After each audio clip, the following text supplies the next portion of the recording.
അലിക്ക ബുധനാഴ്ച എന്താ സ്പെഷ്യൽ ഇന്ന്? ഒരുപാട് ഐറ്റംസ് ഉണ്ടാവും. ഒരുപാട് ഐറ്റംസ് എങ്ങനെ പറയുന്നത് സ്ലൈസ് സ്ലൈസാക്കി പൊരിച്ചിട്ടുണ്ടല്ലോ. ഇതൊക്കെ വൈകുന്നേരം 6 മണിക്ക് ശേഷം വന്നാൽ ആർക്ക് വേണമെന്നുണ്ട് 6 മണിക്ക് ശേഷം വന്നാൽ മതി. 6 മണിക്ക് ശേഷം വന്നാൽ മതി.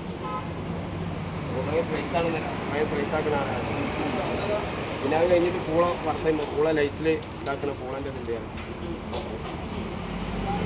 പൂളൻ്റെ പരിപാടി പൂളൻ്റെ പൂള ഈ കിഴങ്ങാണ് പിന്നെ റോബസ്റ്റ് ഉണ്ട്. പിന്നെ ലോങ് ചിപ്സ് ഉണ്ട്. ഒരുപാട് ഐറ്റങ്ങൾ ഇന്ന് ഒരുപാട് മധുര ചിപ്സ് ഒരുപാട് ഒരുപാട് ഐറ്റങ്ങളുടെ തരാം. അവൻ നമ്മളെ കാക്കാനൊന്നും പൊരിക്കലും തരാം. ഞാനല്ല കാക്കേന് പൊരിക്കലും തരാം. ഞാനല്ലാന്ന് പറയാം. അപ്പം ഈ കിട്ടുന്ന NP വിളിച്ചെണ്ണ രാനാട്ട വന്ന് NP വിളിച്ചെണ്ണ നേരം വന്ന് രാനാട്ട വന്നു കഴിഞ്ഞാൽ വൈകുന്നേരം വന്നു കഴിഞ്ഞാൽ നമുക്ക് ഈ സാധനം ഇവിടുന്ന് ചൂടോട് കൂടി കൊണ്ടാവുന്നതാണ്.